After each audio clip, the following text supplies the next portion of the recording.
পৃথিবীর মোট 3 ভাগ মানুষের মধ্যে 1 ভাগ মানুষই বহন করে টক্সোপ্লাজমা গন্ডি নামক একটি ক্ষুদ্র ভাইরাস।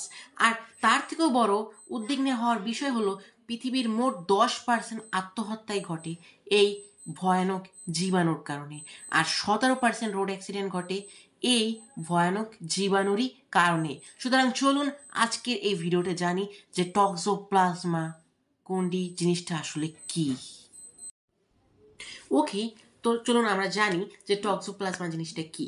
টক্সোপ্লাজমা হলো এমন একটি জীবাণু যেটি সাধারণত ইঁদুর কিংবা বিড়ালের দেহে থেকে থাকে, আর ইঁদুর এবং বিড়ালের দেহে থাকার মাধ্যমে সেটি মানুষের দেহেও আসতে পারে।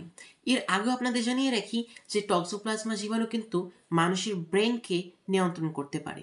কিভাবে নিয়ন্ত্রণ করতে পারে তা জানার জন্য আগে আমাদেরকে জানতে হবে যে জীবাণুটা আসলে কি আর এটি কিভাবে মানুষকে আক্রান্ত করতে পারে।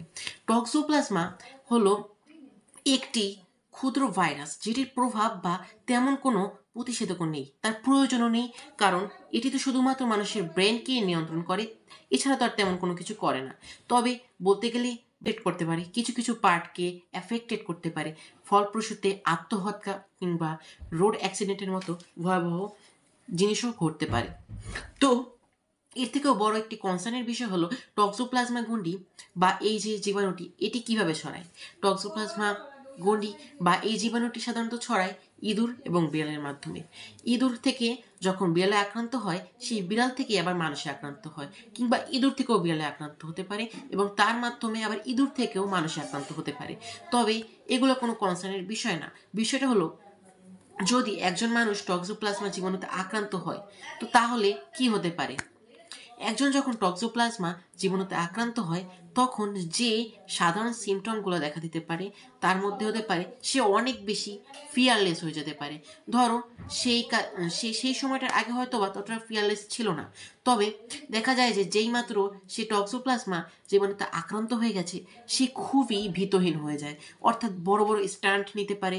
যেমন ধরো গাড়ি চালানো যদি কেউ এক্সপার্ট থাকে সে দেখা যেতে পারে যে অনেক বেশি ফিয়ারলেসভাবে অনেক দ্রুত গাড়ি চালাচ্ছে। যদি কেউ আত্মহত্যা প্রবণই হয়ে থাকে, অর্থাৎ ছোট ছোট কারণে আত্মহত্যার দিকে ঝুঁকে পড়ে, তাহলে তার ঝুঁকে পড়ার প্রবণতাটা আরও বেড়ে যেতে পারে, এর থেকেও আরও ভয়াবহ কিছু হতে পারে।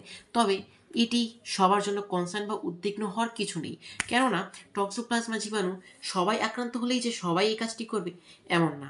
আর সর্বশেষ যে বিষয়টি সবাইকে জানিয়ে রাখতে চাই সেটি হলো টক্সোপ্লাজমা নিয়ে তেমন কোনো বাংলায় ভিডিও ছাড়া হয়নি, তাই এরকমের আর নানা ভিডিও পেতে চাইলে কিংবা এই রিলেটেড আরও নানা টপিকে আমি অবশ্যই ভিডিও ছাড়বো, সেগুলো দেখতে চাইলে চ্যানেলটি সাবস্ক্রাইব করে রাখতে পারেন। ধন্যবাদ সবাইকে।